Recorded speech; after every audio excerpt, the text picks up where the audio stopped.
अस्सलाम वालेकुम। तो यार ये सुबह के 5 बजे उठना और चेंज करना, यूनिवर्सिटी के लिए तैयार होना बहुत ही मुश्किल काम है, बहुत ही मुश्किल है। हर दिन सुबह 5 बजे उठना और रात के सोने के टाइम 12 बजे। भाई साहब 12-1 बजे से तो पहले की तेरे बाइक की आंख लगती नहीं, लेकिन फिर भी अल्हम्दुलिल्लाह कि यूनिवर्सिटी ही 5 बजे उठा लेती, वरना अगर हम जब सो जाते तो फिर हम उठने का नाम नहीं लेते। लेकिन ये सुबह उठकर ये जो ठंडी हवा है ना, ये बहुत ही कमाल की होती है। मतलब इंसान का दिल, रूह खुश हो जाता है इससे।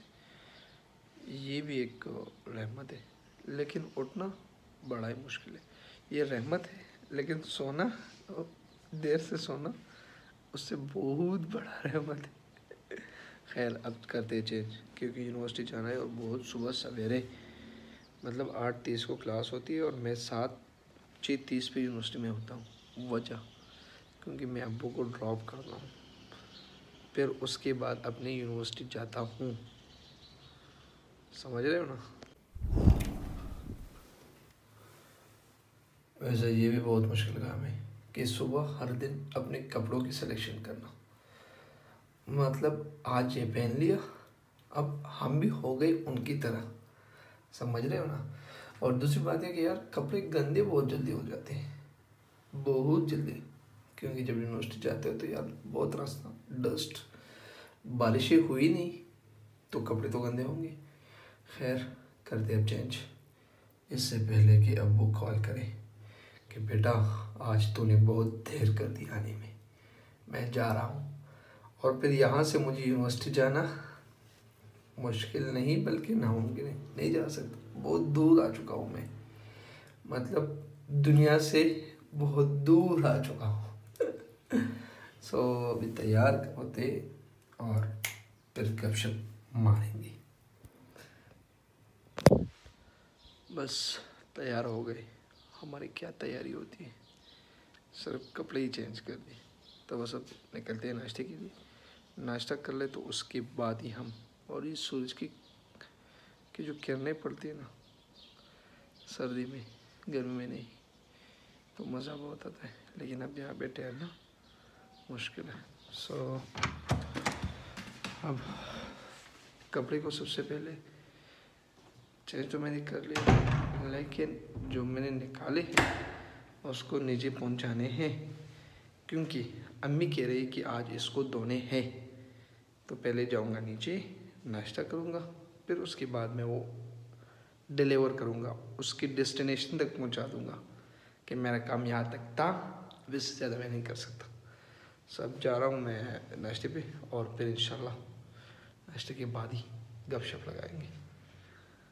सही है ना। नहीं यार, वैसे आपको क्या लगता है, ये इंतज़ार भी बड़ी अजीब सी चीज़ है, मतलब बड़ी खुदी चीज़ है, ठीक है ना। मैं 7 बजे निकला था घर से, अभी तकरीबन बज गए हैं 8 बजे। लेकिन मुझे इस तरह लग रहा है कि मैंने 3 साल यहाँ पे बैठ के गुजारे इस गाड़ी में। मैं इस तरह ही देख रहा हूँ कि कब 8:30 होंगे और मैं डायरेक्ट क्लास के अंदर ही हूँगा। लेकिन 1 घंटा गुजारने से मुझे ये रियलाइज़ होता है कि तुमने 1 घंटा सिर्फ नहीं गुजारे, तुमने पूरा 1 साल ही गुजार दिया यहाँ पे बैठ के इस तरह से, ये इसी कंडीशन में, इसी पोजीशन पे। मतलब यार ये तो कोई समझ नहीं आ रहा यार, मतलब बड़ी अजीब सी सिचुएशन में मैं फंस गया हूँ भाई साहब, मैं फंस गया हूँ। तकरीबन 1 महीने तक तो ये रूटीन चलता रहेगा।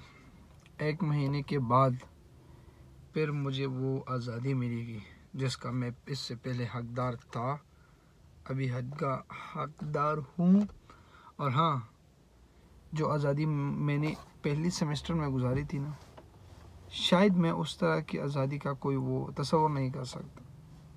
क्योंकि अब मैं जिस जगह पे रहता हूँ तो मुझे 7 बजे, 6 बजे 5 बजे उठना है, अपने आप को तैयार करना है, 6:30 पे अपने घर से निकलना है और डायरेक्ट ही आना है यूनिवर्सिटी।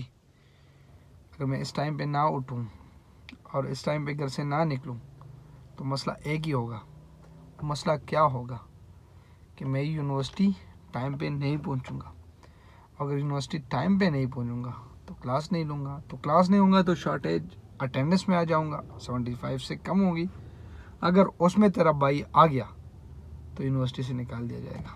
अभी डैड आ गए भाई साहब, अब्बू आ गए हैं, तो उसको ड्रॉप कर दे, फिर गपशप लगाएंगे यूनिवर्सिटी में।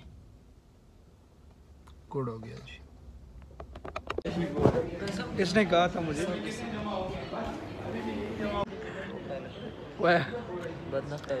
यो कस जज न रहो से तो बूटो क्यों का तो नसीब ज़्यादा व्हाट इफ चैनल बाने में करते हकीकत टीवी वो तो कर से दले हम बच्चों यो कस वावर तो कर से दले और डूबो वावर वागम बच्चों और जात कर से दले हकीकत टीवी यो कस वागा बुसो वागे के कर से दले हकीकत टीवी ना हकीकत टीवी ना व्हाट इफ चैनल बाने व्हाट इफ